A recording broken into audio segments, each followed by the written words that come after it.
स्वागत है आप सभी का। आपके साथ मैं हूं स्वप्निल। खबर कश्मीर से है। आतंकियों ने पुलिस पर हमला किया। पुलवामा के काकापोरा रेलवे स्टेशन के पास आतंकी हमले की खबर है। यह हमला पुलिस और सीआरपीएफ की संयुक्त नाका पार्टी पर हुआ। इस हमले में रेलवे प्रोटेक्शन फोर्स के 2 कर्मी शहीद हो गए, 2 अन्य घायल हुए। आतंकी हमला करने के बाद वहां से भागने में कामयाब रहे। देखिए, ये बड़ी खबर आपको बता रहे हैं कश्मीर से। पुलवामा के काकापोरा रेलवे स्टेशन के पास आतंकी हमला हुआ। यह हमला पुलिस और सीआरपीएफ की संयुक्त नाका पार्टी पर हुआ। इस हमले में रेलवे प्रोटेक्शन फोर्स के 2 कर्मी शहीद हो गए, जबकि 2 अन्य घायल हुए हैं। आतंकी हमला करने के बाद वहां से भागने में कामयाब रहे।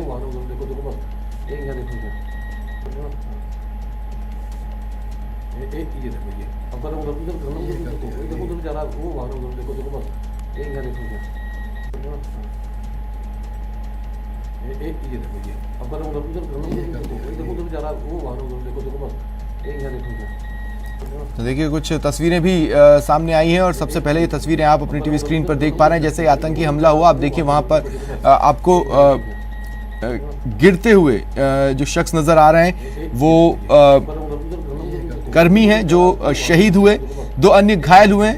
एकाएक वहां पर आप हलचलें और भगदड़ की चीजें देखेंगे।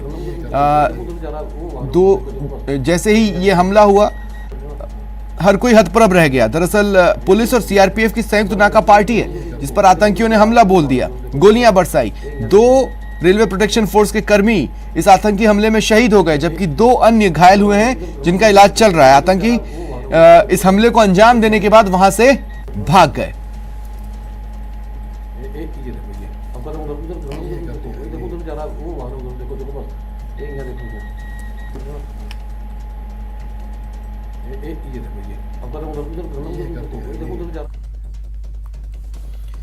चलिए बढ़ते हैं आगे। दिल्ली के जहांगीरपुरी में हनुमान जयंती के मौके पर हुई हिंसा के मुख्य आरोपी सोनू शेख को पुलिस ने गिरफ्तार कर लिया।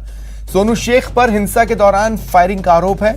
माना जा रहा है गिरफ्तारी के बाद दिल्ली पुलिस सोनू शेख को मंगलवार को रोहिणी कोर्ट में पेश कर सकती है और कस्टडी की मांग कर सकती है।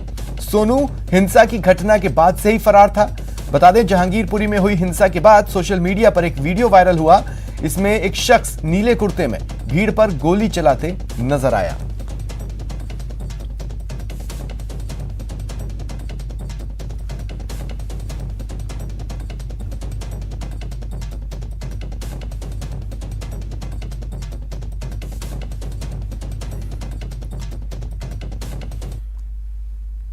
और अब बात उन दंगों की जिसके जरिए न सिर्फ दर्द दिया जा रहा है बल्कि वैश्विक स्तर पर चमक रहे देश के चेहरे को जर्द करने की साजिश भी रची जा रही है।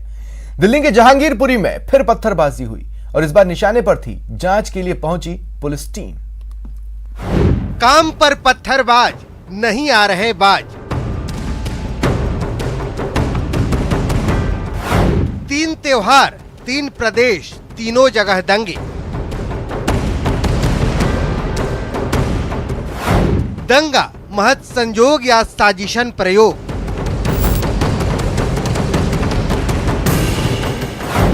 दंगे का दाग क्यों फैल रही है ये आग।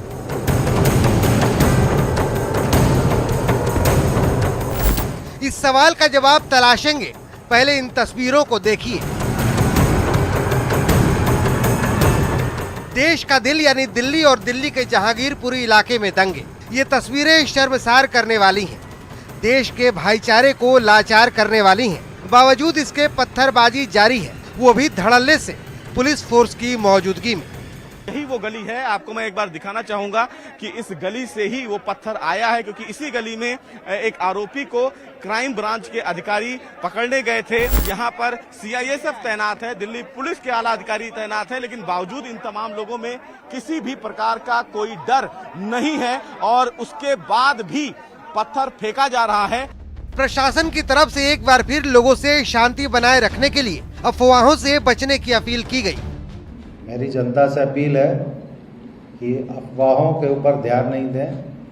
अगर कोई फैक्ट्स वेरीफाई करना है, कंट्रोल रूम को आप संपर्क कर सकते हैं। इधर जांच का काम तेज हो गया है। धड़ाधड़ गिरफ्तारियां हो रही हैं। कोशिश यही रहेगी कि जो भी आरोपी हम पकड़ें उनके खिलाफ सफिशिएंट एविडेंस हो ताकि हम एक अच्छी चार्जशीट कोर्ट में फाइल कर सकें। शनिवार को हुए दंगे के एक आरोपी को गिरफ्तार करने पहुंची पुलिस पर सोमवार को भी पत्थर फेंके गए, लेकिन कुछ लोग हैं जिन्हें सच नहीं दिखता या फिर सियासत ने अंधा कर दिया है। AIMIM के प्रमुख ओवैसी एक बार फिर दंगों के जरिए अपनी राजनीति चमकाते नजर आए, जबकि पुलिस ने अनेक आरोपों को बेबुनियाद बताया। चलिए ओवैसी के आरोप और पुलिस के जवाब सुन लीजिए। 14 मुसलमानों को गिरफ्तार कर लिया, वो उसमें से कई जुवेनाइल है। क्या कर रहे हैं भाई आप? वन साइडेड अरेस्ट किए जा रहे हैं मुसलमानों की। मैं ये चार्ज लगा रहा हूं दिल्ली सरकार के ऊपर, मोदी सरकार के ऊपर, दिल्ली के पथरमबाजी के ऊपर। जो भी पक्ष के विरुद्ध में हमें साक्ष्य मिलेंगे उनको अरेस्ट किया जाएगा। इसमें कोई भेदभाव हम नहीं कर रहे हैं। अभी भी जो 23 व्यक्ति अरेस्ट किए गए हैं उसमें दोनों पक्ष के लोग शामिल हैं। आपने उस मस्जिद के सामने जाकर झंडा लगाने की कोशिश क्यों की? वहां पर झंडा क्यों लगाया बल्कि आपने वहां पर? ये बात में तथ्य नहीं है, झंडे की बात नहीं है।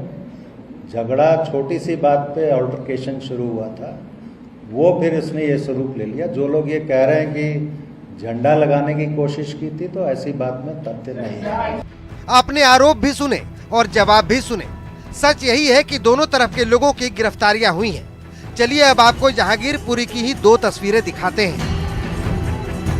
ओवैसी ने जिसे शिकार बताया, उनकी तरफ से पुलिस पलटन पर पत्थरबाजी हुई, जबकि दूसरा पक्ष भजन कर रहा है। क्यों, ये आप खुद सुनिए।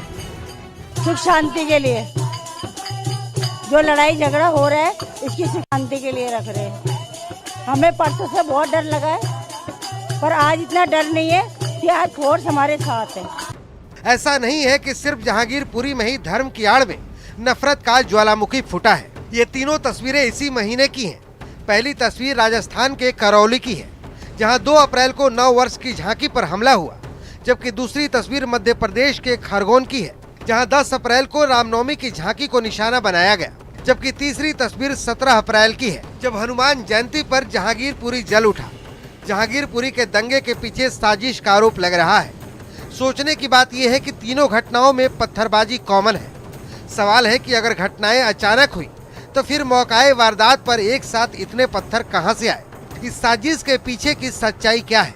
क्या दंगों की आग में झुलस रहा है देश? Bureau report, news 18 network.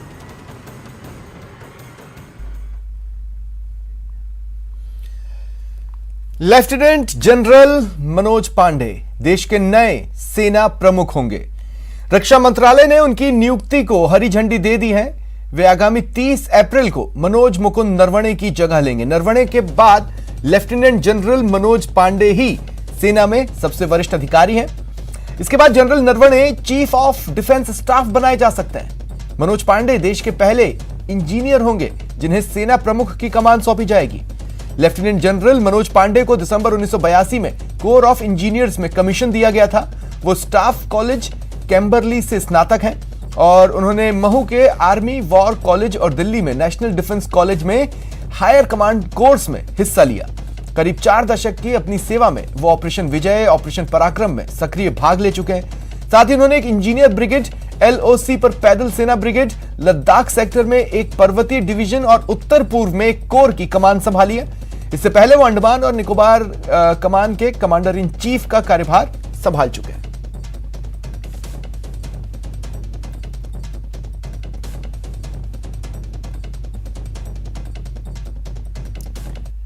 आज मुख्यमंत्री अशोक गहलोत ने बीजेपी पर जमकर निशाना साधा।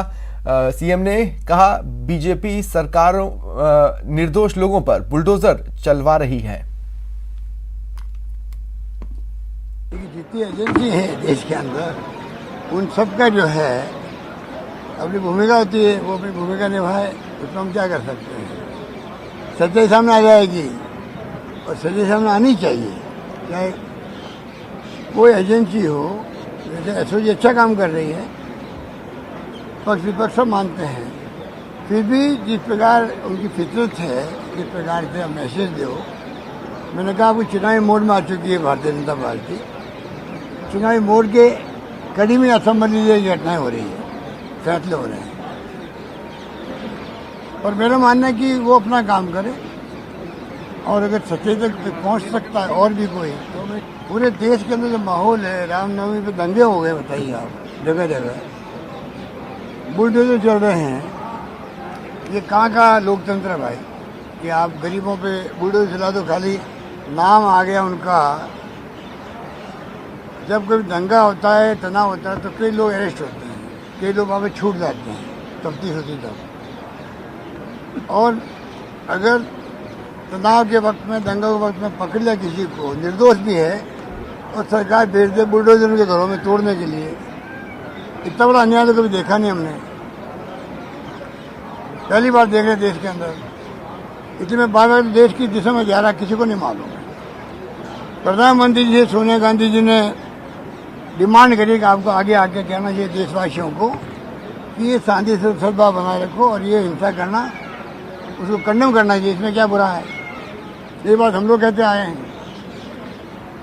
आज के प्राइम मिनिस्टर कहे कि भाई एक दंगा करने वाला कोई पक्ष का हो, कोई पार्टी का संबंधित हो, कोई धर्म का हो, कोई वर्ग का हो, उसको मैं कंडेम करता हूँ। अच्छी बात है। उसमें प्राइम मिनिस्टर आगे क्यों नहीं आ रहे हैं, गृह मंत्री आगे नहीं आ रहे हैं। आज देश में जो माहौल बन गया है, जिस प्रकार से बहुत खतरनाक माहौल बन रहा है, उस वक्त में वैसे ही हमारी ड्यूटी बनती है। ये तो कॉमन सेंस है इसमें तो, कि गांधी जी के जमाने से ही हिंसा को कभी समर्थन नहीं किया इस देश में। अहिंसा के हथियार को लेकर गांधी जी ने मुल्क को आज़ाद करवा दिया। दुनिया अंतर्राष्ट्रीय दिवस मना रही है, अहिंसा दिवस मना रही है गांधी जी के जन्म दिवस पर। उस मुल्क के अंदर क्या हो रहा है, तो पूरा दुनिया देख रही है इसको। बगल में कोई सौभाग्य से वहाँ पे कोई कैजुअलिटी नहीं हुई। एक मरीज है, उससे मिल के आया हूँ, अस्पताल में खुद मिल के आया हूँ। उसको तो खाली लंबा खींचा जा रहा है, जिससे कि मतलब मैंने उनका एजेंडा आगे बढ़े चुनाव का। बाकी जो दंगे हुए हैं, लोग मारे गए हैं, बुलडोजर चल रहे हैं, वहाँ जाना चाहिए लोगों को, बीजेपी के युवा मोर्चा अध्यक्ष जी को या उनके अध्यक्ष को, बीजेपी के अध्यक्ष को वहाँ जाना चाहिए जहाँ पर उनकी खुद की सरकारें हैं। दंगे हुए हैं, आग लगी है, मकान तोड़े जा रहे हैं, उन गरीबों के घरों में जब झोंपड़े में जाकर देखो, कोई बंगला टूटा है क्या? नहीं, अभी मेरी ख्याल वर्किंग कमेटी होगी तब फाइनल फैसला होगा, पर प्रस्ताव चल रहा है कि चंदन शिविर हो राजस्थान के अंदर। ये तो हाईकमांड के लोग बैठ के बातचीत करते हैं, तो मैं समझता हूँ कि जब कोई फैसला होगा तब पहले आपको बताया जाएगा मीडिया को। हम आपके थ्रू सुनेंगे जयपुर के अंदर। मरुधरा के शहरों में पशुपालन को लेकर स्वायत्त शासन विभाग के नए आदेश पर विवाद हो गया है। बीजेपी आदेश को गौपालन के खिलाफ मानकर सरकार पर निशाना साध रही है। कांग्रेस इसे प्रगतिशील कदम बता रही है। मरुधरा में फिर गाय वाली सियासत, गौपालन के नए कानून पर विवाद। सोचता हूँ ये उनकी मूर्खता है।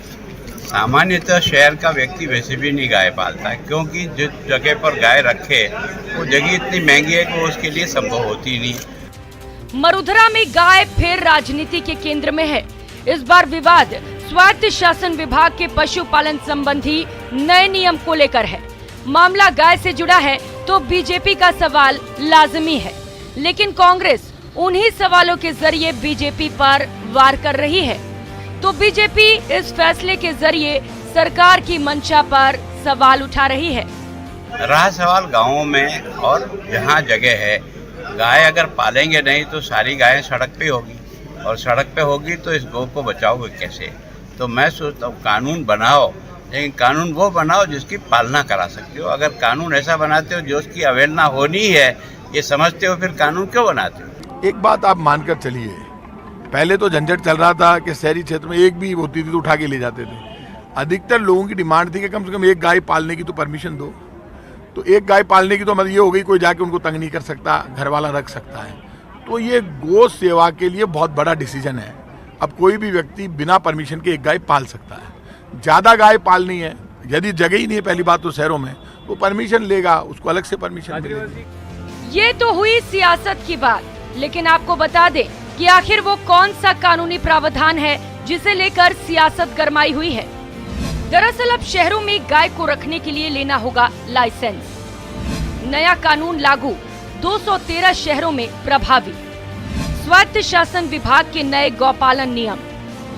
गाय को रखने के लिए करीब 100 गज जमीन जरूरी।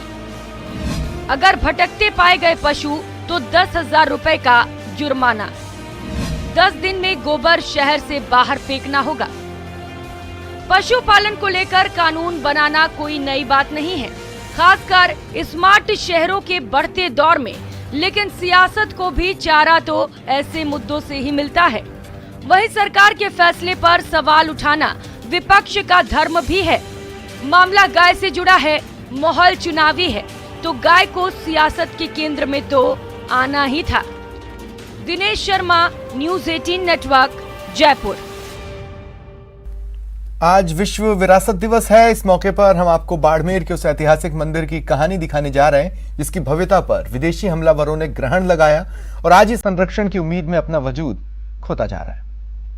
अद्भुत है पत्थरों पर ये नक्काशी।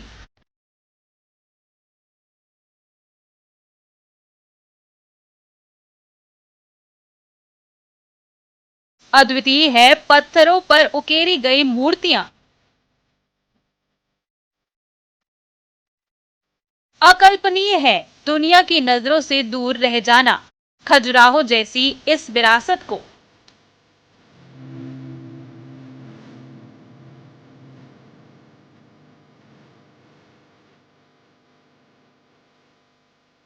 बाड़मेर जिला मुख्यालय से महज 32 किलोमीटर दूर किराडू के ये वो ऐतिहासिक मंदिर हैं जिसकी चर्चा तो पूरी दुनिया में होना चाहिए थी, लेकिन संरक्षण के अभाव और प्रचार प्रसार की कमी की वजह से ये जगह दुनिया की नजरों से दूर है। किराडू की इन मंदिरों का निर्माण 11वीं शताब्दी में परवार वंश के शासकों ने किया था। इसके बाद यहाँ कई राजाओं का शासन रहा। ये किराडू मंदिर प्राचीन मंदिर है, यानी 5 मंदिरों का एक समूह है।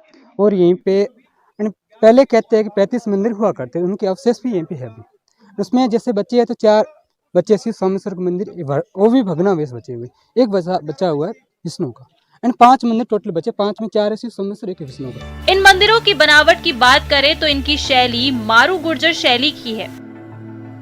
इन मंदिरों पर कृष्ण लीला, हाथी, लोक संस्कृति सहित नृत्य मुद्राओं की कलाकृतियां उत्कीर्ण की हुई हैं, जो इस नगरी की भव्यता की गवाही देती हैं। लेकिन अब वैसी भव्यता बची नहीं है। मोहम्मद गौरी के आक्रमण के दौरान इन मंदिरों पर नफरत के जो हथौड़े चलाए गए, उससे इन मंदिरों की भव्यता पर ग्रहण लग गया। विदेशी आक्रमणकारियों ने ये पे अटैक किया, उसकी वजह से ये पूरा टूटा फूटा है। ये तो एक 2 बोर्ड पे लिखा वो। एक तो विदेशी हमलावरों की वजह से इन मंदिरों को नुकसान पहुंचा, और अब सरकारी उदासीनता की वजह से जो ना तो ये मंदिर ऐतिहासिक पर्यटन स्थल बन पा रहा है और ना ही इसका संरक्षण हो रहा है। अगर यहाँ पर पर्यटन को अलाउ किया जाए तो आने वाले समय में ये बहुत बड़ा पर्यटन का स्थल बन सकता है। कैमरामैन मनमोहन के साथ प्रेमदान देथा, न्यूज़ 18 बाड़मेर। और अब देखते हैं टॉप 10 क्राइम।